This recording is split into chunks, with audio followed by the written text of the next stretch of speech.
అంటే వస్తువులో లేదు. కంఫర్ట్, లగ్జరీ అంటే కంఫర్ట్ డిఫరెన్షియేట్. అనేది వేరు. కంఫర్ట్ అంటే మనం దేనితోనైనా అసోసియేట్ అయినప్పుడు హ్మ్. మనకు కలిగే ఒక భావన. దాన్ని కంఫర్ట్ అంటారు. లగ్జరీ అనేది చాలా మంది కొంటారు. లగ్జరీ అంటే నువ్వు అన్‌బయాస్‌గా యాక్సెప్ట్ చేయడమే ఓకే. బేసికల్‌గా. హ్మ్. సో, లగ్జరీ అనేది వేరే వాడి దృష్టిలో మనం ఎట్లా ఉండాలని కనిపించినప్పుడు, కంఫర్ట్ అన్నది వేరే వాడి దృష్టికి సంబంధించింది కాదు. అది మనకు సంబంధించింది. ఓకే. సో, కంఫర్ట్ అనేది ఒకటే విషయం నీకు కంఫర్టబుల్‌గాను ఉంది. ఒకటే విషయం లగ్జరీగాను ఉంది. ఉదాహరణకు ఒక మంచి కుర్చీ కొన్నాం. నీకు కంఫర్ట్‌గాను ఉండాలి. చూసే వాళ్ళకి లగ్జూరియస్‌గా కూడా అనిపించాలి కదా! ఓకే. సో, మనిషి ఆ రెండిటి కోసం ట్రై చేస్తున్నాడు. ఈ లగ్జరీ మాయలో పడి వాడు కంఫర్ట్‌ని మిస్ అయిపోతున్నాడు. ఆహా! ఓకే. అంటే రెండోది వేరే వాళ్ళ దృష్టిలో నేను బాగుండాలనే థాట్ మనిషిని చాలా ఇబ్బంది పెడుతుంది. హుహు.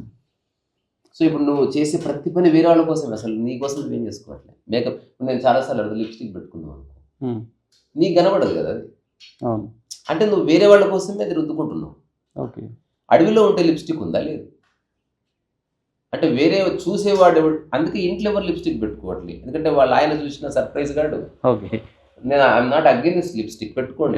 లిప్‌స్టికే కాదు గుండు కూడా పెట్టుకోండి. అది మీ ఇష్టం. హ్మ్. కానీ అది నీ కోసం కాదని ఎప్పుడు తెలుస్తదో అప్పుడు కొత్త కాంతి స్టార్ట్ అవుతుంది.